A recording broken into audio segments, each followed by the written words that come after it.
All right, hello, and welcome back to another episode of the Chase Thomas podcast here on Blue Wire Pods. The full ride here at this time that we do every single week. Matt Green, fellow University of North Georgia alumni, is here. He has not shaved today. He is growing out a little bit of the facial hair. Is that intentional, Matt? You notice got a little Grizzly Adams over here. That's what I people have noticed. called me before. Grizzly Adams. Who was the first guy to be called that? Is ironically, I guess. It's a good question. Like it's been a thing for a long time. I feel like it's been a thing. It's been like a thing in pop culture since Happy Gilmore, though. Like, yeah. I don't think it would be a thing if it weren't for the Happy Gilmore line, right? That's probably true. Matt, how was your week? Anything new with Zeus, with Maddox, with the friendos, the neighbor? No, man. Just same old. Just living the dream, man. You know it. Living the dream. Well, Matt, it's how many days until college football? We are 44 days till college football season right now. And, I thought about getting creative here. We got the Boz. He was 44, big time. Yep. Brian Bosworth. This year's number one pick in the draft. National champion, Trayvon Walker. Even though he didn't have, I don't even think he was first, second, or third team All SEC. But he was the number one pick in the draft. No, we're not going him either. We got to just go with the old reliable. We're going greatest of all time. I mean, who's Jim Brown? He's the GOAT, basically. Like, I don't know if he is the GOAT, but he's a GOAT.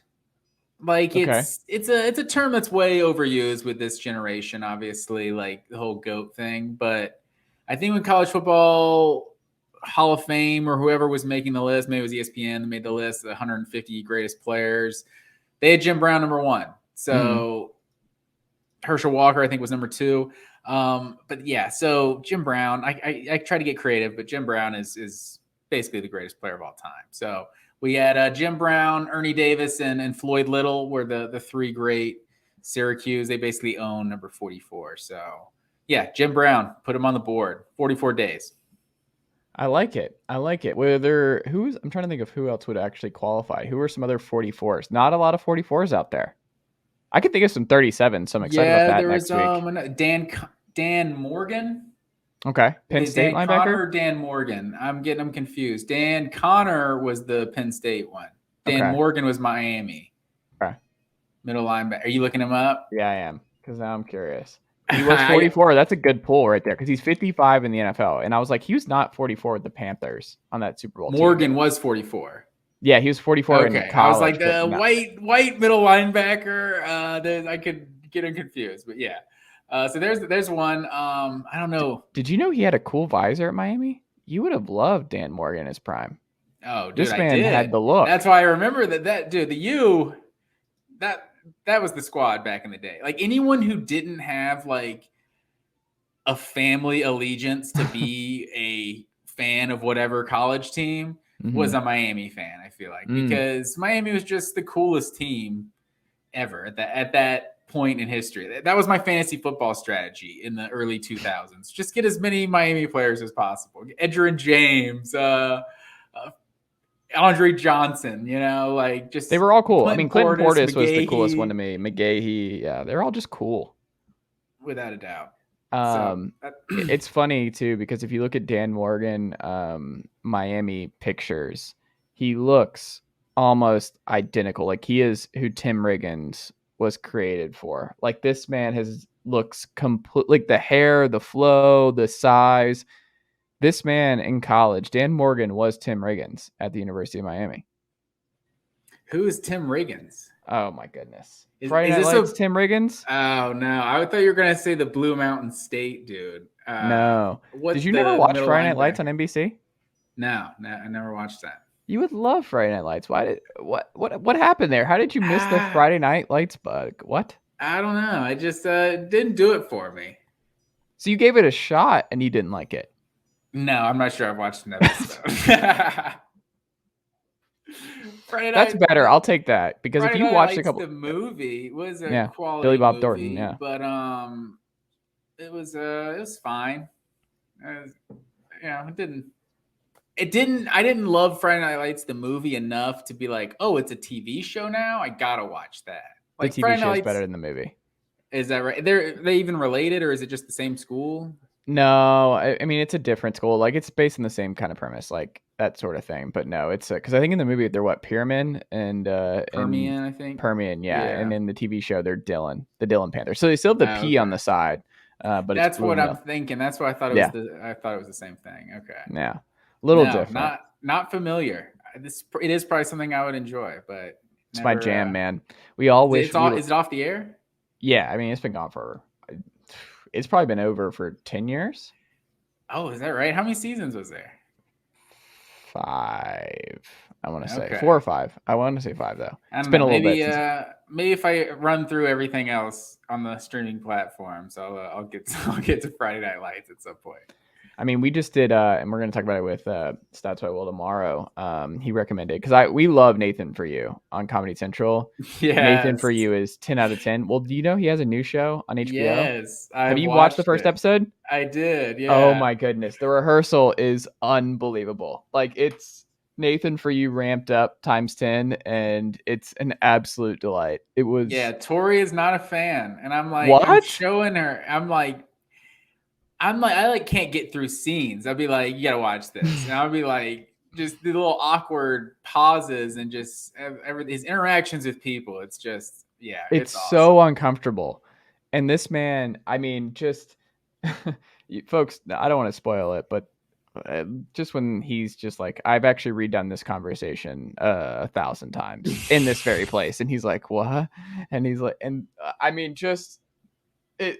That show is just brilliant, and Nathan Fielder is one of my favorites. So yeah, the rehearsal. That's your Matt and Chase pick for the week here on the Full Ride. That's a quality program. It's only one episode. I can't give it like a complete. I can't vouch for it yet as a show, but Nathan Fielder is hilarious. And they've only got 6 episodes, right? It's a pretty short season, and it took a really long time to make, I think. So.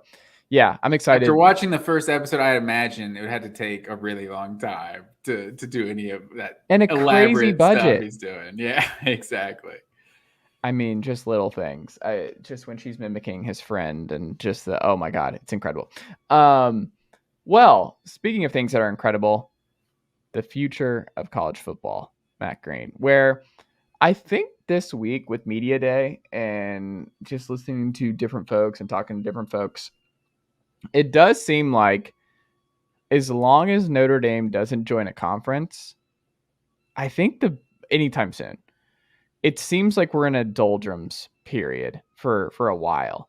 And that's just kind of where we're at as college football fans. We're like, okay, can you give us like 3 more years before another crazy thing happens? Can you give us 2 where we can just not have to worry about this and spend the whole summer? And it seems like the grant of rights has stalled a lot of stuff. So the ACC is kind of locked in for a while. They're going to try and add or whatever. We'll see what happens. But I mean, if the Big 12 and the Pac-12 add, they're not adding from other Power 5 conferences. So it's like more of the small moves, the small things like San Diego State and Boise getting added to the Pac-12 or something. Which is good because I am exhausted by this whole process. And even if we believe that it's going to go to 2 power conferences down the road at some point, it seems like we're still a ways away from that becoming what happens. And Greg Sankey just being very comfortable saying we're good with R16. And I do think that's genuine, where if no one else does, the Big Ten does not add Notre Dame, then they're okay. Like the SEC is like, we'll hang out. Like you got USC, UCLA, that's fine. But if y'all stay at 16 and we stay at 16, we won't move if y'all won't move. So it really comes down to Notre Dame, it feels like, where if they don't do anything crazy, unless they just go to the ACC, that is what I'm pulling for. If they did that curveball and they were like, we're actually just going to join the ACC, that would be incredible. But that would also just stop all the expansion stuff, because then the Big Ten's like, all right, well, we just lost the last big fish. And we don't just want to add Oregon and Washington for the sake of Oregon and Washington. And then it's like, well, I think part of it too is we're already at the power 2 super conferences anyway. When you look at the television deals, it's like they don't have to keep adding because it doesn't add more to the revenue. It doesn't add more to their TV numbers. All the big brands are in there.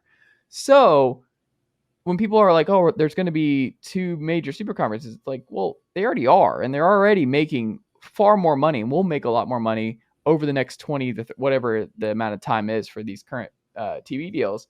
So I'm but like, USC and UCLA do add an actual. well, yeah, but they're still going to, like, they're the last group. Oregon and Washington doesn't increase their revenue like stream for that conference all that much. The Los Angeles market does. And then if you look at Notre Dame, they would as well. But that's what I'm saying is, like, I think it just comes down to Notre Dame. If Notre Dame just is like, we're not doing it unless there's a playoff mandate where you have to join a conference to qualify for the playoff, we're not doing it. I just don't see any more major movement, even though it really, really sucks for the USC and UCLA non-revenue sports having to fly all around the country for their football programs deciding to join the Big Ten for this revenue stream, because there's no other schools in the West Coast in this conference. So it's kind of stupid that you're not even at, like, This just kills the Rose Bowl too, right? Like as much as the Pac-12 Big Ten matchup was like always great, it was the Big Ten team playing USC that made it sexy. Honestly, the Michigan playing USC or Ohio State playing USC or something like that. Like that was always the sexiest Rose Bowl game. Now it's like, yeah, Washington and Michigan State, like, that's cool. Like I guess we'll get excited for that game. Like, who knows? But Utah or Utah Ohio State obviously was a great game last year. But the Rose Bowl will always be cool. It just, that whole Big Ten, I feel like that's got to go at some point. The Big Ten, Pac-12, like Rose Bowl, like automatic, because it's just, at one point that was like whoever came out of those conferences was a big time brand and it was going to be an exciting game. Now it's like the Rose Bowl will probably want to stay relevant and like get Clemson playing Oklahoma in the Rose Bowl or something like that, So I don't know. We'll see what happens with that. But as far as everything else goes, like it feels like Notre Dame joining the ACC would be like the stabilizer of just keeping the Big Ten where it is, the SEC where it is. Like it doesn't seem like there's a big fish that's like, oh, you're obviously going to go after that one, So like Oregon and Washington, that, like you said, those really seem like the two. So I feel like if Notre Dame goes to the ACC, like Kirk Herbstreit, you're talking about, I guess he's thinking we're going to end up at a power 3 in some capacity, right? Or like the Big 12 and Pac-12 just combine, and then the ACC eventually just gets fizzled out too. That's why I don't see a big 3 happening, is because the ACC, like, unless it's either going to go to 2 or the ACC seems like it's going to exist as one of at least the 3rd best conference. It just seems like the brands on the East Coast, just as far as those being like, just, I don't know, traditional universities that like have some just athletic tradition, like a North Carolina, even Duke, obviously not with football, but like Miami and Florida State and Clemson. Like you have a lot of tradition in that conference, even Virginia and Virginia Tech. Like it's hard to see that conference just like ceasing to exist. Like, well, I don't think he's saying, and when people are like, it's going to be the power 2, and I think this is what people misunderstand, is that like they just won't have the same status. So they'll be seen as like a group of 5 type conference, and not like the Power 5 came in for the reason of like the whole guaranteed bid to the playoff, that sort of thing. Like it's just a general term of like, this is big boy football. But like, that doesn't mean the conference is disappearing in a 2 super conference sport. What it means is just those 2 sports have so much more power and money and influence, and it's just going to be almost impossible to win a championship if you're not in one of those 2 conferences, because you won't be able to recruit at a level to run a playoff gauntlet of where that is. But they have to be, robbed in some way, right? Pillaged in some way for this to happen, right? For it to just be a 2 power or just 3 conferences, because like the 3 conference thing, you can kind of make sense of it if kind of the best of the Big 12 and the best of the Pac-12 kind of come together and join a conference. But like, I just don't see. I mean, maybe we have four of the ACC teams go to the Big 10, 4 of them go to the SEC or something like that. Like, the ACC just seems like a stronger product, and it seems like, I don't know. I guess if it ceases to exist, it won't cease to exist, but it just won't be a power conference anymore. I think it would have to be robbed in some way. Like the SEC comes and knocks on their door and takes North Carolina and Miami and Florida State and Clemson and says see ya or something like that. Like I don't see how, unless they get pillaged in some way, like it's still going to be a big boy conference, even if they are a step behind the Big 10 and SEC. Well, I think what we've seen, no matter what's coming, is the fact that I think the commissioner is pretty open and he was non-committal on revenue sharing being a different conversation in the ACC, where Clemson and North Carolina are going to start getting a bigger piece of the pie.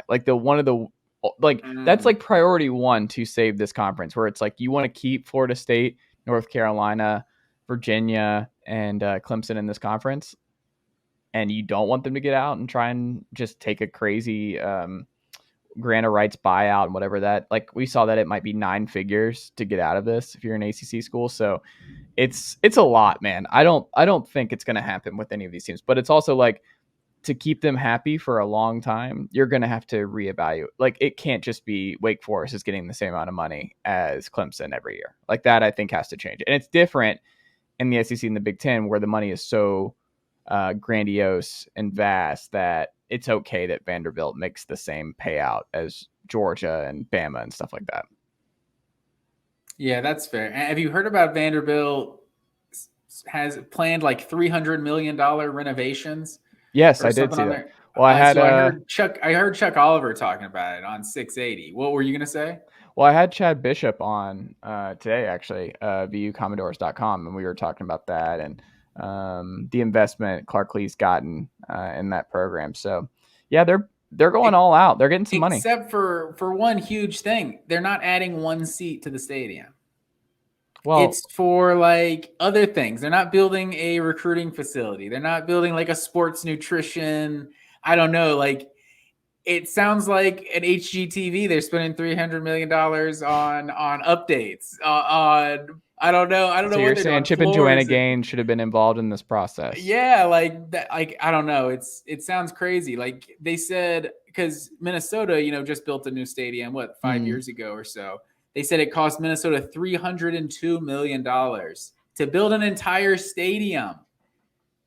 And Vanderbilt's over here spending $300 million on paint and floors and all kinds of, I don't know, updating the press box, like just all kinds of things that like these aren't going to help you be competitive. Vanderbilt needs 50,000 seat stadium, like they do. Like I know that if they first built at least a 50,000 seat stadium. What is it now? Oh, I don't even know. It's like 30. Like, okay. It's such a nothing stadium. That's like, obviously crazy. We more than double it. That's crazy. It's the same conference. And I mean, Neyland's at 101, 102, whatever that is. And then you got Vandy with 39,000. Woo! And what's the average attendance on most Saturdays? I wonder. And I'm sure when Georgia goes to Vanderbilt, when Florida goes to Vanderbilt, there's 30,000 Florida fans. There's 20,000 at least half full of the opposing team. So it's not going to look good if you have 50,000 people in the stadium, but I feel like it feels like a self-fulfilling prophecy. Like, build it and the people will come. Like, you can't be taken seriously when you're playing in front of 39,000 people. Like, it's just Tennessee's playing in front of 100,000. Like, it's a different ball game. Hey, got off on a tangent there. Well, no, we'll see what happens, man. Clark Lee, he's going for it though. He's doing the brick by brick thing, and we'll see if it pays off. Long opening statement this week too at SEC Media Day. Very different vibe from Clark Lee than Mike Leach, but I don't know. It's saw different. The soundbite everybody's running with, where he said he sees Vanderbilt becoming the best football program in the country. I think what he meant though was like, I think it's kind of like one of those things, and there's a reason that apparently Wake's on the schedule for them this year. Is he and Clausen, I think, have a good relationship. And I was talking to Chad about this on the pod, where it was like I think they want to become like the Wake of the SEC, where you are the smallest, you will never have the resources. I mean, they are the Wake of the SEC. They don't have to try to be the Wake of the SEC. I mean, Wake found a system with Clausen that works, though. Like, Wake just went to the ACC title game, where it's true. Like you just develop, and then sometimes you'll find your Sam Hartman. And then it's like, all right, it might be AJ Swan, the Cherokee kid. He's a 4-star who is a true freshman. He might play. I mean, you got Mike Wright, Ken Seals. Like, I don't know. They have a really good, what's his name? Jaden McGowan, speedster out wide. Like, I don't know. Like, it's not going to happen this year. But if you follow that model, it's kind of what we've been saying about Tech, right? Where it's like, oh, we're going to be like the Curb. we're going to be like Jordan. It's like, no. Be like Wake. Be like Virginia with Bronco Mendenhall. But that's the thing with Tech. Tech was never a bad football program. Like, it's like, that's why the whole like academic thing I always just kind of scoff at. It's like before 2000, you guys had no problem. Before 2000, you guys had no problem being a consistent football. There you go. 1990 split national title. Like, that's like recent history. Vanderbilt's never been good. So it's like, there's no blueprint for how it's really done. Like, other than looking at someone like Wake Forest and kind of what they've done as a small school. But like Georgia Tech was like not an embarrassing football program until, I don't know, the last decade or so. It's rough. But we'll see. You know what else is rough? Trying to repeat as national champions, Matt Green. It's pretty rare, and it's something that Saban's only done once, and Kirby Smart and his Georgia Bulldogs are going to try and do this season. Bill Connolly, an excellent ESPN college football writer, was writing about the SEC this week and doing his SEC preview, and he wrote about Georgia, quote, "Now what? Of all the ways Saban has redefined college football, his ability to avoid hangovers is at the top of the list. Of the past 10 national champions that weren't coached by Saban, only half have finished in the AP top 5 the following year. 3 finished unranked, all SEC teams, and the team's cumulative win percentage fell from 95%, 13.7 wins per year, to 0.78, so 78%, 10.4 wins per year, win percentage. Saban's Crimson Tide, on the other hand, have just combined to roll after title runs. They racked up a win percentage of 95% in his 6 title seasons in Tuscaloosa. And the next season, their win percentage fell only a bit to 88% with 6 top 10 and 4 top 2 finishes. So this is like the ultimate test now for Kirby, where this is, if you want to say you're the new Death Star and you are Saban East and you're Alabama East, this is where we see it. Like, if they drop off and they have a rough year, and rough by metric of like 9-3 or 10-2, and they're not in the playoff, like, that's rough now for Georgia. Then we know that it's not the same. Like, it's just not Nick Saban's and nobody is Nick Saban, but Kirby slayed the dragon. He beat Saban. They have the players to do it. But now you're like, all right, now let's see it. Let's see if you can run it back. There is nothing more difficult than running it back, and Saban has been the only guy to do it. I thought this piece was pretty interesting. What do you make of all that? No, I mean, Saban's just level of consistency that Alabama's been on, like, it's just absurd. So, like, I would never suggest that anyone can repeat what Alabama's doing. It's funny how, like, I feel like the goalpost keeps moving on Kirby Smart. Like criticizing someone for not being Saban, it's like criticizing LeBron for not being Jordan. It's like, okay, well, he's like the second greatest of all time. Like, this guy, he's insanely good. Can we agree on that?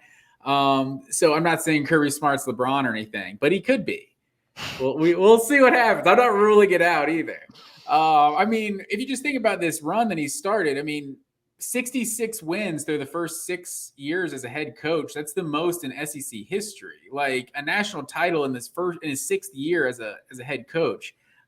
So looking at this, the past 10 non-Saban champions, I was just looking at it year by year. That goes back to 2006, Florida. So like looking at some of those teams, and I think you said 3 of those on the list were SEC teams. So that's including 2019 LSU, or I should say 2020 LSU, right. 2011 Auburn, and 2007 Florida. For one, 2007 Florida is probably one of the best like 9-4 teams like of all time, right? Like they played like multiple teams that finished like top 5. They got a Heisman winning quarterback, like sandwiched in between 2 national championship seasons. Like just Georgia, 2022 Georgia is not playing 2007 Florida's schedule. You know, it's not going to be anywhere close. I think that's the biggest difference right now is I do think Georgia isn't at a level of just straight up reloading like Alabama is. They're getting damn close to being on like that Ohio State, Alabama. Like it doesn't really matter how much you lose. The next guy that's coming in is also a baller. Like I feel like Georgia's getting close to that level, but I think specifically in 2022, it's about like their schedule is just kind of weak. There's just a lot of SEC programs that are kind of in flux. Like with what Auburn and Florida are basically the go-to most difficult games on the Georgia schedule for probably the past decade plus. You know, like if you just go back, those are the 2 games Georgia circles. There's obviously those years they play Alabama or LSU, or years that Tennessee is better or something. But those are the 2 big rivals, I would say, for Georgia. And those programs are just not where they're used to being. Like the over-under on both of those teams' win totals at like 6.5 right now. Like that's just, so I think right now, I don't know how much Georgia is just like truly ready to be like a top 3 team again next year. They might be, honestly. They really might be. But I think with the schedule, I think they're definitely I see them at worst going 11-1. And looking at the other guys that did this, like Gene Chizik, it was just a freak thing, right? Getting Cam Newton just turned this mediocre football team into the best team in college football. And like Gene Chizik didn't have a history before his title, and he didn't do anything after his title. Like Ed Orgeron had there's a big sample size of him as a head coach before 2019 with Joe Burrow, and he wasn't a very good head coach. And we saw that after the team was just decimated with players leaving early for the draft and just graduating and everything. So Kirby had 4 top 7 finishes in a row prior to winning the national championship. So it's not like Georgia just popped up and just out of nowhere, we just put together this team of all these elite players. Like they did have a super loaded roster, like broke the NFL draft record for total draft picks in one draft, but it's like it was a process. Like there's a 13-2, a 11-3, a 10-2. Like you've just seen this year in and year out, and finally they broke through. So I don't see anything that would suggest that Georgia's not going to just be right here again next year, and probably just every year after that, because Kirby Smart's just one of the elite coaches in college football. I love if you tell a Georgia fan, it's like, I think you'll go like 11-1 and then lose the SEC title game. It's like, and miss the playoff. It's like, whoa, what are you saying, pal? And it's like, I think that's a pretty amazing season still. And I think for following a national championship, like what we saw with Alabama, like that's still a pretty good response. Like if they were to lose to Bama, and this Bama team where it's better than the Bama of last year, like this is going to be a better Bama team. And who they have with Turner and Anderson on the edge, and where this defense looks to be, especially with old friend Henry To'oTo'o leading the linebacker room and company, like Bryce Young's going to be better. This group's going to be better. Like you just look up and down the list that Bama is going to be better, and Georgia lost a lot, and we can acknowledge that they also are replacing all of those guys with stars. Nolan Smith's back, and you still have a lot of dudes back in that defense, but it's enough where you're like, I mean, I think losing one regular season game and then losing to Bama, a better Bama team in the SEC title game, and not having the lucky situation where I think what will end up, and this is probably something that I don't know how you legislate this out, or like, I wonder if there's some strategy involved here in the future, but it almost is going to be detrimental to the team who loses the SEC title game, where you're like, you almost want to avoid it now, where if you're not going to get, like if you're Texas A&M, you go 10-2 or 11-1 and you miss the SEC title game because Bama also goes 11-1 and they get like the tiebreaker or whatever, and they're in and they beat Georgia, Georgia is then eliminated, who might be better than A&M, and then A&M just gets in because they didn't have that last loss. And I could see that scenario. I think if that's A&M, if that's Arkansas, that's LSU. That was the garbage they always did in the BCS era. Like, right. It didn't really matter as much. I think it mattered for monetary purposes, but like Georgia was number 3, I think, in 2012 when they played Alabama, and Alabama was number 2, and they lost. And Florida, I think, was number 4 at the time. So it's like you play the regular season, and Georgia is better than Florida, but then they play in this championship game and lose, and then Florida goes to the Sugar Bowl. And it's like, well, that didn't make any sense. They were the better team. And I think like the one year when Georgia went to the Sugar Bowl with the blackout year, it's like Tennessee was in the SEC championship. Granted, they were a lower ranked team, but yeah, that was the year they played Hawaii. But it's like it's interesting how they've done that for years. I think kind of that team that gets that one extra loss in the SEC championship goes lower than the team that didn't play in the SEC championship at all. Which is silly, but it's like one of those recency bias things where our last memory of you. But it's also like it's consistent with Twitter rules. Yeah, that the person who doesn't make the championship game can just talk all the shit to the team that loses in the championship game. It's like, well, my team is better than you. Why are you talking? I mean, yeah, and I don't know. I think it's a possibility, and I think we'll have to see because I mean, back-to-back years of backdooring yourself into the playoff seems risky if I'm a Bulldog fan, because I mean, but now we've seen 2 non-SEC champions win the national championship now in 8 years of the playoff. So if anything, that sets the precedent. Tank the SEC title game. Not that, but it's that when it comes down to, okay, Georgia just went 12, especially if they go undefeated. But it's like, even if Georgia's 11-2 after losing to Alabama in the SEC championship, like they did back in 2018, and then it's a matter of like Oklahoma getting in that year, a discussion at 4-5, like when they just did it and just won the national championship, that conversation might get a little more serious because you just saw them be the best team in the country after not winning the conference. But yeah, I think if Georgia is 11-1 and in the SEC championship with a chance to go to the playoff like they were in 2018 and in 2019, like even though they didn't win those SEC championship games, like I feel like that's still a successful season, especially after following up a national title. I could see that, but we'll see. We'll see. In theory, though, last thing, in theory, like I get the 11-1 expectation, but in reality, like in the actual looking at the schedule, it's hard to see them going anything other than 12-0. Honestly, if they were going at Tennessee this year, I feel like that would be the Bama A&M game of last year, the game that everyone in the world is circling as an upset. Like I'm seeing, to trying to shift gears here, that's what's kind of taken me off guard in the SEC media days.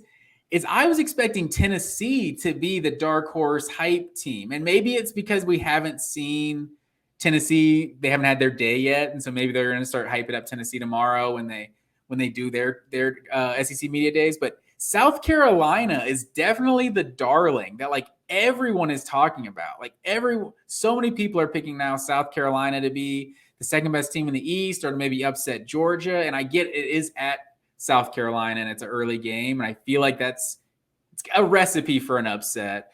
But Tennessee seems like the more legitimate kind of challenger to Georgia to me this year. I was very shocked at how much South Carolina hype I'm seeing. My dumb brain has decided that it's either we beat Georgia and then lose to South Carolina late in the year on the road in Columbia to just miss the SEC championship game because of something stupid like that. Or like that would be the most Tennessee thing ever, is to beat Florida and Georgia in the same season and then lose to South Carolina late and just cost yourself an SEC. That's shades of 2016 right there. That's what I'm saying. I could see that. Like Columbia's a tough place to play, man. And who knows what they're looking like at the end of this upcoming season, because we're not playing the beginning. I feel like you have the opposite, like, I don't know, viewpoint as a Tennessee fan than I would think you would have right now. I feel like you seem to be on we're going to lose multiple games we shouldn't lose. Might beat Alabama or Georgia. Might like upset one of the big ones, but I feel like you see them losing to some bad teams or something this year. Well, I feel not like bad. I see Tennessee lose like kind of beating everyone they should, and then maybe just only losing to the teams that are just truly better and being like a 9-3 type team. I think they beat Pitt. Florida is just, let's see. I mean, Florida penciling that in as anything other. I just, you got to see that. So my gut tells me they beat one of Bama or Georgia, and then they blow a South Carolina game. I can't shake that feeling. I can't, like, it's not Kentucky, because Kentucky, they own Kentucky. It doesn't matter what else happened. That's one of the funnier things. Is like I saw, and look, Kentucky, Mark Stoops, I like him a lot. Great program. He's done really, really well there. Back-to-back 10-win seasons. Great stuff from Mark Stoops. Like, I think we all appreciate what Mark Stoops does at Kentucky. There's a but coming here. There is a but. I mean, not only did Tennessee just immediately go into Kentucky and take the number one player in the state for this upcoming cycle, but there is no concern in Knoxville about Kentucky coming into Knoxville this fall. And when people are like, oh, because I was hearing, like, when you were talking about South Carolina being the darling of the SEC media days and teams, it's like, I've mostly heard Kentucky, where a lot of folks have been like, Kentucky, man, they're going to get Georgia at home this year. And Kentucky this is the year that Kentucky breaks through with Will Levis, first round quarterback. They got a 5-star left tackle in there now. Chris Rodriguez, you go up and down the list, and a lot of folks have talked themselves into first place Kentucky. If it's not Georgia, it's Kentucky. And I'm pretty confident Georgia and Tennessee both comfortably beat Kentucky this fall. Like, I don't think the Kentucky stuff's real. Like, if it's not Georgia this year and it's not Tennessee, it's Florida, because that means Florida and Anthony Richardson's a star right away, and Billy Napier unlocks something with him, and they're awesome. Like, I could see something like that because they are in the blue chip ratio. Like, we look through it, and it's like there's still a lot of talent in Gainesville. Like, it would not be all that surprising if they're really good. And they have like that. We'll see in Knoxville in week 4. But yeah, I don't see the Kentucky thing, and I don't think anyone in Knoxville and Athens are terrified of Kentucky winning the SEC East. And that's not even like a shot at Kentucky. It's just there is a ceiling. It is, but it isn't. Yeah, they're not sweeping Florida, Tennessee, and Georgia. I don't think that's ever happened. I don't think they've ever actually done that. Like, that's just not a thing. It's not happening. Ooh, there's been a few losses to Kentucky. I know Georgia lost to Kentucky. Back Stafford's freshman year, 2006. Kentucky just ended like a 25-year streak of losing to Florida. That was a Florida, for like 30 years. But that's what I'm saying. Like, that definitely hasn't. But that's what I'm saying. They would have to basically sweep those 3 to win the East, and there's no path for that happening. No path. And then the South Carolina stuff is just I don't know. It's because Shane Beamer is so likable that people just like Shane Beamer, which is fine. Like, Shane Beamer he seems like a cool guy, good culture fit, like players like him. I mean, Tennessee had stepped on their neck in 7 minutes into that first quarter and it was over. Like, Spencer Rattler got benched at Oklahoma. Like, it's not like there's a bunch of also ready to go stars in Columbia. And we did not see Marcus Satterfield's offense really pop last year. Maybe it pops this year, but I don't know, man. Bench thing, I think people are overreacting to Spencer Rattler getting benched because, and we can save some of this for, our topic later in the show, but not everyone has a Caleb Williams as a backup to put in for the start if the starter is struggling at all. So I take a little bit with a grain of salt. Like, Jalen Hurts got benched too, but he had Tua behind him. So I don't know. It's a little different than your typical just guy getting benched. That's fair. We'll see. We'll see on those guys. It is funny though that Rattler and Levis get all the love, and it's because it's one of those things where it's folks who don't watch these games and they just see like the highlights and they see like the pedigree where Levis and Rattler have the pedigree and Hooker and Bennett do not. But it's like Hendon Hooker and Stetson Bennett are better college quarterbacks than Will Levis and Spencer Rattler. Like, that, what Hendon Hooker did last year and what Stetson Bennett did last year is better than anything we've seen from Will Levis and anything we've seen from Spencer Rattler to this point. You are putting theoretical versions of these two players out there and placing them ahead, and we'll get into that in the quarterback rankings. But I think that's where there's a huge disconnect, where it's like, no, Hendon Hooker and Stetson Bennett you would rather have based on what we've seen of the tape thus far, right? No, I definitely agree. I think Rattler did have a full freshman year where he played well. So obviously the Oklahoma lost a couple games that year, but I don't know. I think they just don't like Spencer Rattler, and so they don't want to root for him. I think there's a lot of that, but I think he's still got a lot of potential to be one of the better quarterbacks in the SEC. And I just don't know, but that's the whole thing. It's like we don't know. We have to see this. We know Hendon Hooker is an elite SEC quarterback. We know Stetson Bennett is an elite SEC quarterback. We don't know with Rattler, and we don't know with Levis. Levis threw a bunch of picks last year. He was not an elite quarterback in this conference. Like that just was not a thing. I don't know. We'll get into that in our other thing. But the other Georgia thing I wanted to bring up, Georgia, friend of the pod, Late Kicks, Josh Pate. He had a whole segment on the Bulldogs recruiting. This all stemmed from. Do you hear that thunder and lightning, by the way, on my end? Oh, I didn't hear it. Okay, it's pretty amazing. Like it's a strong thunderstorm, folks, here in East Tennessee this evening, and that's what we're soldiering on. But Justice Haynes, he does not commit to Georgia. Not only does he not commit to Georgia, and he's a legacy kid, Buford kid, thought it was like Veron Haynes, yeah, hobnail boot, as we all fondly remember. Like that was like one of those no one even had on their radar. Where it was just that was a locked and done, like that he's just going to be a Bulldog.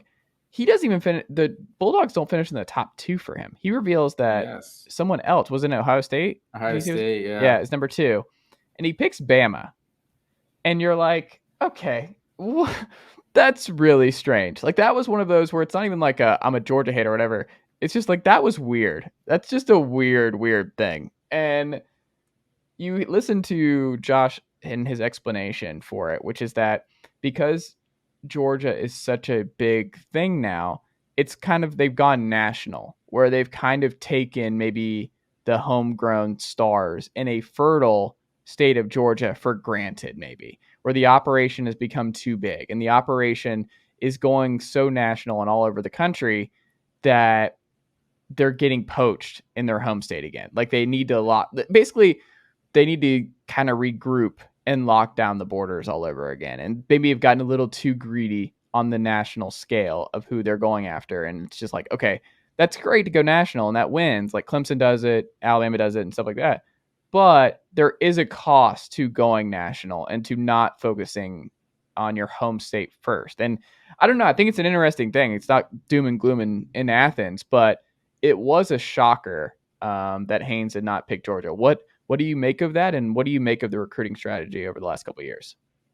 No, I was definitely shocked, mainly because of the legacy thing. Like Georgia just has a history of, it feels like in the recruiting cycles, like you hear Georgia's targeting like 2 or 3 running backs in this class, and you're almost counting them as commits before they even commit. Like Zamir White, it seemed like just like a terribly kept secret. Even DeAndre Swift out of Philly, it felt like Georgia really wants these guys. Their history of running backs, they're going to get them.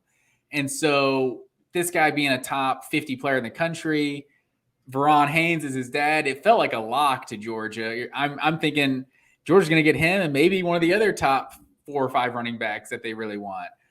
So to see him go to Bama, like that was definitely a shock. I think baseball, he said, had a little something to do with it. And as we know, Georgia's not an everything school. We're a football school. Well, it's also Bama's not a good baseball school, so I don't know what we're talking about there either. Is that right? I think he said something about playing baseball, but that's what the Brookwood kid did. Well, you know that's what Dylan Lonergan did. He chose Alabama in part because he's playing baseball at Alabama. He's a dual sport kid. So maybe there's something there. But mainly I blame Buford because I don't know what it is. If he was a Blessed Trinity, I think he'd go to Georgia. But Buford doesn't like Georgia. Buford's always sending guys anywhere but Georgia. Deion Walker to Notre Dame. Was that his name? Deion Walker? Deion Walker. Darius Walker. Darius Walker. That was Walker. His name, yeah. There's a bunch of back in the day, like Tim Wansley, I think went to Georgia, was a Buford guy. But Dallas Lee Played Little League with Dallas Lee, actually. He was a Buford guy. Okay. Obviously, there's a couple here and there, but it feels like the really highly touted guys from Buford rarely go to Georgia. Seems like you get a lot of Alabama, a lot of Ohio State guys. I don't know what it is. LSU, like Buford guys seem to go national, but obviously Justin Roper to Oregon. There you go. That's another name. PK Sam, Florida State. Oh, was PK Sam a Buford guy? Yeah. Florida State legend, PK Sam. Oh yeah, he was a baller. So this was definitely big, but I think a little bit is too much is being made of the in-state recruiting, because looking at the just the 24/7 recruiting rankings, this might be one of the worst years I've seen in recent history for the state of Georgia. Like, there's 6 top 100 players in this cycle. Last year there was 9. In 2020, that was 2022. 2021 there was 11. 2020 there was 15 top 100 players from Georgia. This upcoming 2024 class right now, there's 16 top 100 players from the state of Georgia, including like 6 or 7 5-stars. Like, this, it feels like this is just not one of the better classes coming out of Georgia. And like, because right now I think Georgia's got 2 of the top 10 players in state committed, and only like 1 or 2 of them are uncommitted at this point. So I feel like it's a little bit of an exaggeration, because Georgia still got the 6th ranked class right now, and all of the teams ahead of them I think have like 3 or 4 more commits than them. They're, I think, 3rd or 4th on average recruiting ranking per commit, you know. So until Georgia like starts slowing down on recruiting, I really think it feels like it's an annual thing that Georgia fans do, like every July. Like, we remember back in 2020 when Jeremy Pruitt had like 26 commits in the middle of July, and half of those guys ended up signing with Tennessee. So you can't overreact to recruiting rankings. Like, looking at what Georgia's done the last 4 cycles, the 3rd ranked class, 4th ranked class, 1st ranked class, and 2nd ranked class. And then the one before that was the 1st ranked class, the first ranked class Kirby had, and they were just seniors and they just won a national championship. So you have 4 years of recruiting on this roster right now that have been top 4 classes.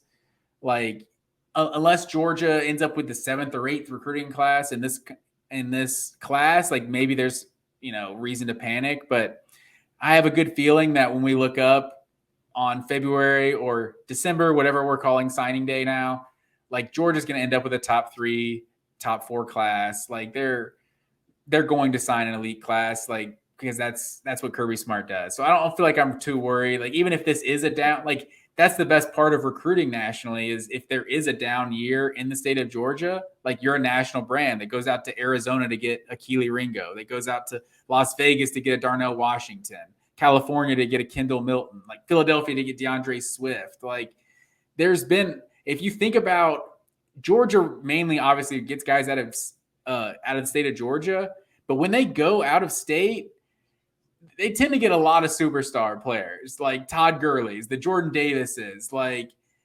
Nakobe Dean. Like, they get a lot of big time players out of state that, like, you just got to get the best players. Sometimes they're from your state and sometimes they're not. And luckily Kirby's built Georgia into a big enough national brand. Not that they weren't a national brand before he got there, but now they can go into any house in any state in the country and people know about Georgia. So I don't think people have too much to worry about.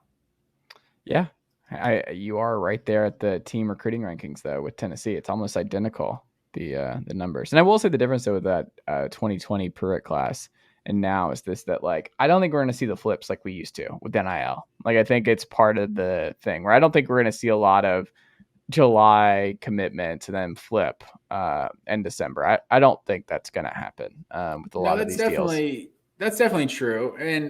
But if you look at all the teams in the rankings right now, like Georgia's at 15 commits, like Tennessee is right there with them, but yeah, they have 18. Mm-hmm. Like Clemson with 17, Penn State with 19, Texas and Ohio State with 19, Notre Dame with 20. Like, Alabama's going to end up getting a bunch of good players and they're going to get up there. So there's a long time between now and December. Yeah, I would agree. Aeneas Smith, not a great look. He was supposed to be at SEC Media Day with Jimbo Fisher this week, and he got arrested. on DWI, weapon, and marijuana charges, and he is supposed to be a big-time player, senior wide receiver for the Aggies. This is, I mean, you do not want this if you're the Aggies. Like, this is just, you see this and you're like, oh my goodness, this is not what you want to see at all for someone that you like. He's going to be one of the leaders for this team. Like, this is, you see this and you're like, oh no, there is so much writing on this season in College Station. That is just not the look you want to have rolling into SEC media days in Atlanta.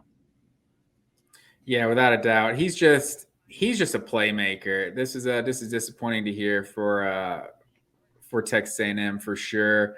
Obviously, if what he allegedly did, it's not great. But yeah, I think that's the biggest thing. I think this is the best player on Texas A&M's entire roster, to be honest. And so if they lose him for this 2022 season, I think we're gonna have to start asking a question: is Texas A&M a cursed program? Like, they're spending so much money. Like, so we go back to 2021. We got Haynes King, first game of the season, getting hurt. Like, that derailed the entire season.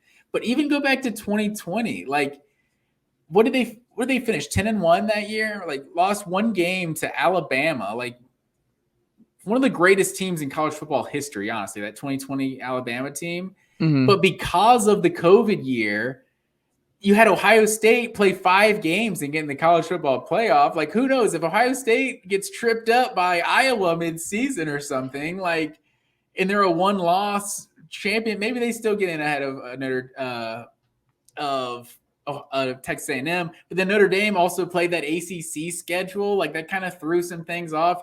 You got 2 ACC teams in the playoff. Like, I don't know how that ever happened, but it was just, that's the best season Jimbo Fisher's had. And a lot of weird circumstances happen. Like, you go a normal season, they go 11-1. You go 11-1 with your 1 loss being the number 1 team in the country. Like, that team makes the playoff 9 times out of 10. So now a third year in a row, if they lose an Anaya Smith, I don't know how they're gonna make up for that. Like, all the 2022 recruiting class was great, but like, that's not going to be the guys who impact the 2022 season. Like, they needed an impact from some of the guys they already had, and that's not great. They already lost. Isaiah Spiller was probably their best playmaker last year, and now you have Anaya Smith. That's tough to lose. And then Damon DeMoss was kicked off the team earlier this year for another arrest. That's right. Yeah. So are they the new Mark Richt? Is it Mark Richt's fault that all this is happening at Texas A&M? Oh my goodness. That was a time, man. That was a Mark Richt has lost control of insert program here. That was like a whole Twitter meme for years.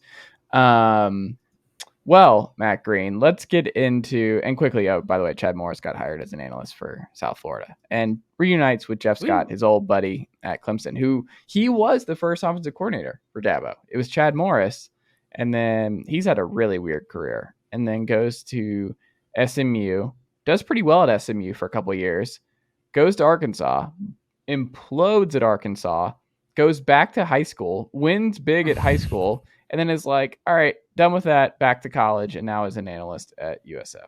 Just really wild career. So bad in Arkansas that people forgot that Arkansas actually could be good at football.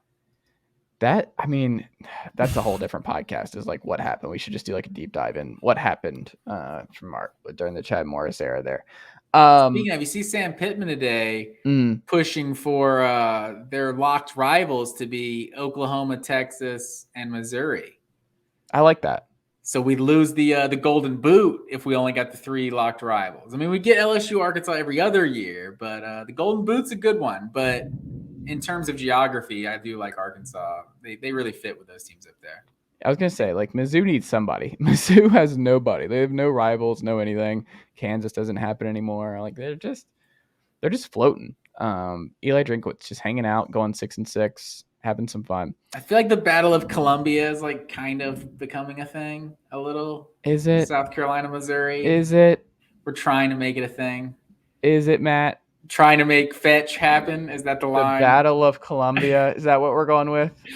Oh yeah, South man. Carolina, at least Mizzou. has a solid name. Oh my God. But if we go those 3 locked rivals, Arkansas, Oklahoma, and South Carolina, no, it makes sense for Missouri. Yeah. Next up, our SEC top 10 quarterbacks. So you're leading this charge, Matt Green. What inspired this, and how do you want to do this? Yes, sir. So as you probably have as well, been just have SEC media days on in the background throughout my work day, and I think it was a requirement from the SEC network that if you are going to have an opinion on college football and you work for their network, you have to give a top 5 quarterbacks in the SEC list. So you've seen Jordan Rodgers, you've seen Tebow, you've seen McElroy, just everyone's giving their top 5. So I thought top 5 is fine. Like you could do a top 5, but this is just the most like wide open. I think like one of the deepest the SEC quarterbacks has been since I want to say like 2013, 2014. Like that's when we had like whatever year, 2013, we had Manziel, McCarron, Mettenberger, Murray. All of their names started with an M, by the way. But like there's a deep class of quarterbacks in the SEC around that time. Like those are the first 4 I could name. I'd have to think harder to name anyone else. But in one conference, that's pretty solid, especially because the SEC, there's been some years where the quarterback play is pretty subpar. But like you go through this list, like I think you could make like 2 through 9 or so. You could kind of make an argument for like a lot of guys, like all throughout there. Like I'm seeing people with Anthony Richardson as like the 2nd or 3rd best quarterback in the SEC. And I'm over here debating if he's in the top 10. Like it's kind of crazy. So I wanted to see your list and I'll give you my list. What do you want to start at 10? Just go down the list. 1, 2, 1. Yeah, 10. Let's do that. Okay. You want me to start? You start? Yeah, you start. Okay. Man. So I went 1, Bryce Young, obviously. 2, Hendon Hooker. 3, Stetson Bennett. 4, Spencer Rattler. 5, KJ Jefferson. 6, Max Johnson, which I think is maybe my hottest take here. 7, Will Rogers. 8, Will Levis. 9, Anthony Richardson. And 10, Miles Brennan. And then you give me your list. I went 1, Bryce Young. 2, Hendon Hooker. 3, KJ Jefferson. 4, Stetson Bennett. 5, Will Rogers. 6, Will Levis. 7, Miles Brennan. 8, Anthony Richardson. 9, Spencer Rattler. And 10, Max Johnson. Okay, so when you were doing this list, I guess we should have said this before. What is your criteria for your ranking? Well, first off, I have to see it. Yeah, this is like if we're playing a game on Saturday. Yes, this is who you want lining up at quarterback. Correct, based on what I have seen thus far, and if they haven't been in it. But part of this a projection on how good you think they're going to be? Because I think only as good as they've been so far. Like what we've seen, where it's like the realistic expectation for that quarterback based on what we've seen. Like where we put them in based on their body of work to this point. And I think that's the fairest way to do it. Because if you're just like, it's not a real list if people are throwing out like Jaden Daniels at 3. You're just out of your mind. Like that's but I think there's a projection is an element to this. And I think if people have multiple people with Anthony Richardson maybe in their top 5, like a projection is obviously part of that conversation with Anthony Richardson, because this is a guy who has half a year as a starter and it wasn't a particularly good half a year. Right. But we know his talent. So like if we're just going, well, you know how far he can throw and how fast and strong he is. Let me introduce you to Joe Milton then. Like that's great. No, so that's true. But I'm saying if we're going on what they've proven, like Anthony Richardson probably isn't even top 10. So there is an element of projecting. I don't know if you looked at some of those like Mike Wright and company. I mean, well, I thought it was interesting. Neither one of us had I'm blanking on his name now. Ole Miss quarterback. Oh, Jackson Dart. Yeah, blanked on his name. Neither one of us had him on there. I definitely thought you would have. Luke Altmaier might win the job. Like it's still not settled. Like he hasn't locked down the job. Like it might be Luke Altmaier week 1. So no, I can't put him in there. And then I was also surprised to see you have Miles Brennan at 7 because I almost felt like I was high on Miles Brennan to put him at 10. Miles Brennan's good. He actually has good stuff. Like Miles Brennan was good when healthy. Miles Brennan is a good quarterback when healthy. It's funny. Like I have Miles Brennan ahead of Anthony Richardson, Spitzer Rattler, and Max Johnson. And Max Johnson, we'll see. Like he's a wild card to me. I don't know if he's going to start either. It's like he's in that Jackson Dart zone where I don't know if he's even going to win the job. But I agree, but I feel like people have forgotten about Max Johnson. Like LSU they might forget more because he might not be the quarterback in College Station. LSU has just been a straight up dumpster fire for 2 years, and this guy's just giving you good, consistent quarterback play. You know what this is? He reminds you of David Green. And you're just all in. That's what happened here. He just reminded you of David Green. You're was like, David Green 6'5"? Was he that big? I don't know if he was looked that big. But, David Green, but 27 huge. Touchdowns and 7 picks last year. Like in 12 games, like that 60% completions. Like obviously, he had Keyshawn Butte. Like he's a baller, but like not a lot of great things going on with LSU's offense. So I feel like Max Johnson is being totally forgotten about because I feel like obviously this is pre-Ainias Smith. Arrest, suspension, whatever could potentially happen here. But I feel like A&M was kind of like a quarterback away because they are so loaded with talent. He was 6'3", by the way. It's 6'3". Okay. He was 6'3". He might still be 6'3". Up. Jury's still 6'3". Out.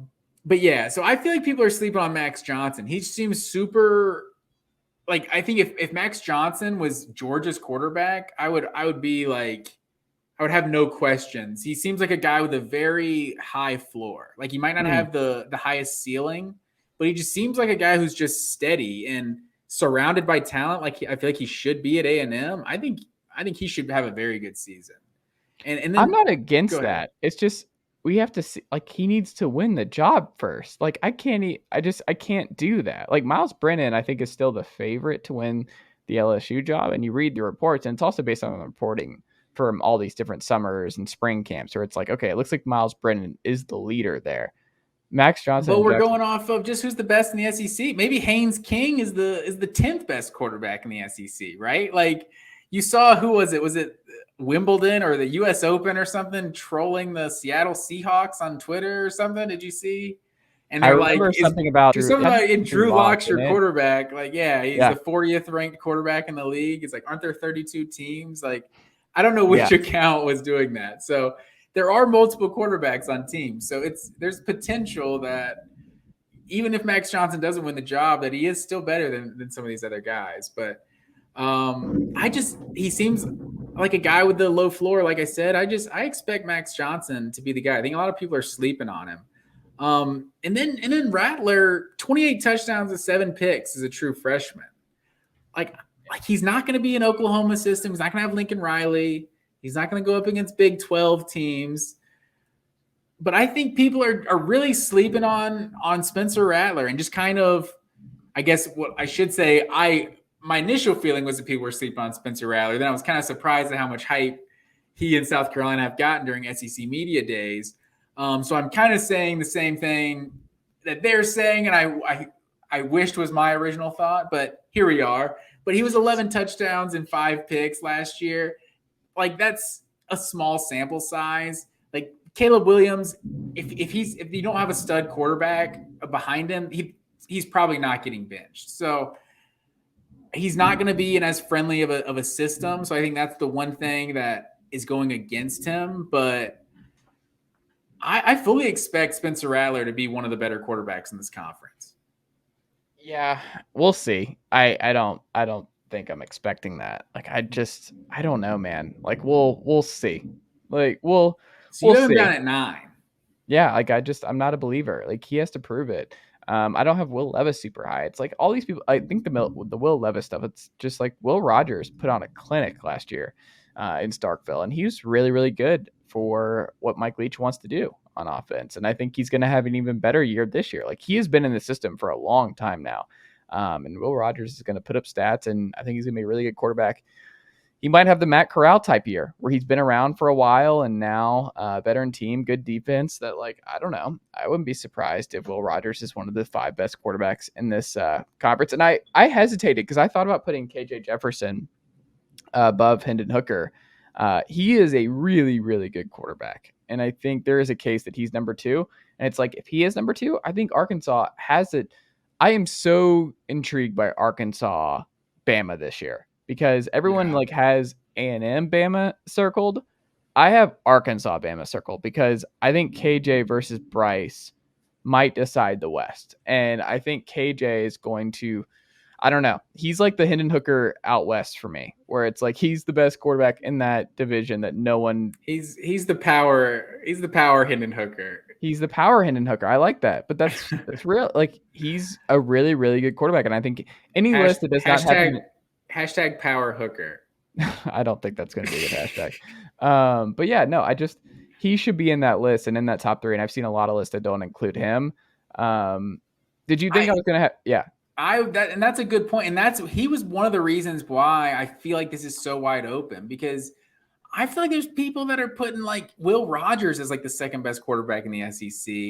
And yeah, you weren't really as high on him as me, or me and you were both not as high on him. I have him down at 7. And we saw what he did last year.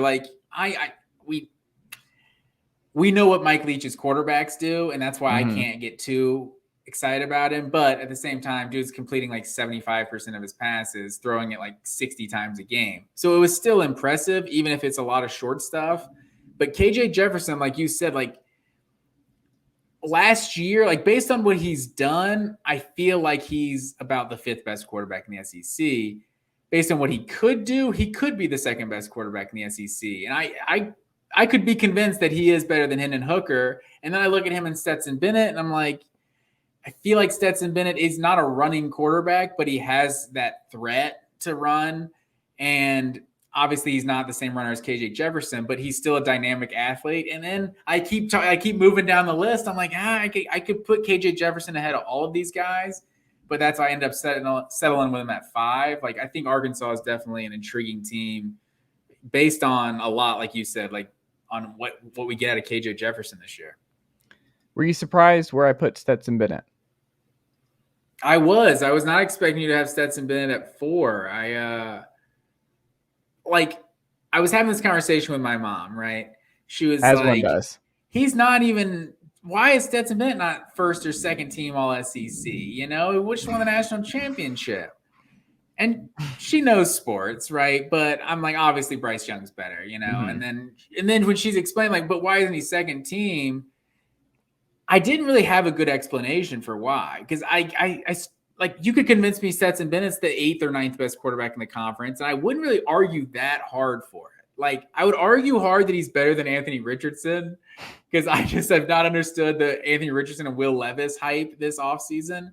But obviously those guys have some tools that Stetson Bennett doesn't. So it's a real toss-up. But yeah, I'm starting to explain, Hendon Hooker was 31 touchdowns, 3 picks. And then after Hooker, it's there's really not anyone that you could definitively say is better than Stetson. I would say KJ, I know is better than Stetson. I think KJ Jefferson is better than Stetson. Did you put him at 3, right? Jefferson? Yeah, I would say he's definitively better. I mean, it's hard to say that with their numbers last year, though.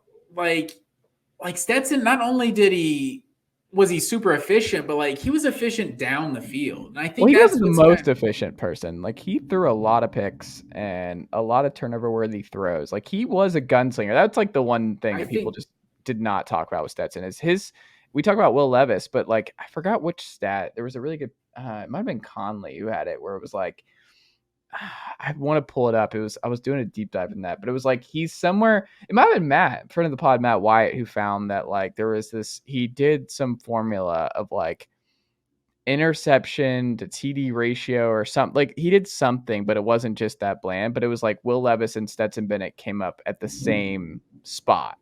And if you're talking turnover worthy throws, I could believe something like that, because there was definitely some questionable throws, some dropped interceptions throughout the season. But the numbers, he still threw 29 touchdowns to 7 picks. And KJ Jefferson, like, he threw less picks, but he also threw less touchdowns, like 21 touchdowns to 4 picks. Well, how many rushing touchdowns did he have? He had 6 rushing touchdowns, 600 rushing yards. So obviously completed almost 70% of his passes. What was Stetson? I think he was around like 64, 65. That's what I'm saying. Like, you go up and down the list, and yards per attempt, 9.1. Like, KJ Jefferson was an elite. I think, led the country in yards per attempt. Like, well, what I'm and saying he was like KJ third in the everything. country in like so pass he ran, efficiency. He didn't turn the ball over. He went downfield when he had to. He got the ball to his superstar when he needed to. I mean, with Treylon Burks, like, I don't know. I think, like I said, it's a conversation. It's not like a definitive, like, KJ's better. I just think there is a case that KJ is better. That's fair. And Stetson didn't have a superstar receiver last year, right? I mean, he had Brock Bowers. That's a tight end. And he has a superstar tight end. Yeah. But Pickens was obviously supposed to be the guy, and he wasn't there. So he didn't necessarily have a Treylon Burks per se, but Brock Bowers is a damn good guy. Yeah, let's stop pretending that man is not a receiver. Like, that is, like, if Kyle picks it, yeah. But yeah, so I feel like our lists are pretty similar. Neither of us are buying the Anthony Richardson hype. I think, but my personal list, this does involve some projection. So it's like, part of it's what you've done now, but also how good I expect you to be in 2022. Like, as if like we said to start with, like, we have a game on Saturday, who I want as my starting quarterback, and this is the list I came up with. So Anthony Richardson, still need to see a lot more. It's cool that you're really fast and you can jump high and you're really strong, but there's a lot more that goes into playing quarterback than just, throw it 75 yards. Like, well, it's also just the production versus talent conversation with Richardson and Rattler, right? And Levis, where it's like the talent is obviously better. Like, it's obviously better there. Yeah, no one's going to deny that Stetson and Hendon Hooker are not as naturally talented as those guys.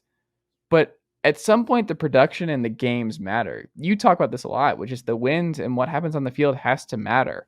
And what Hendon did last year in limited work, where it was a new offense for him. It was an offense that he didn't like. Three picks and 36 total touchdowns is insane for what he was asked to do in the situation that he was thrown into. And then you look at KJ. The one thing about Hooker is just, it is the super friendly quarterback offense. That's like the one thing that's like preventing me from saying Hendon Hooker is definitely the second best quarterback. He might just be in the second best offense, and that's part of it. Is just being utilized the way he needs to be utilized.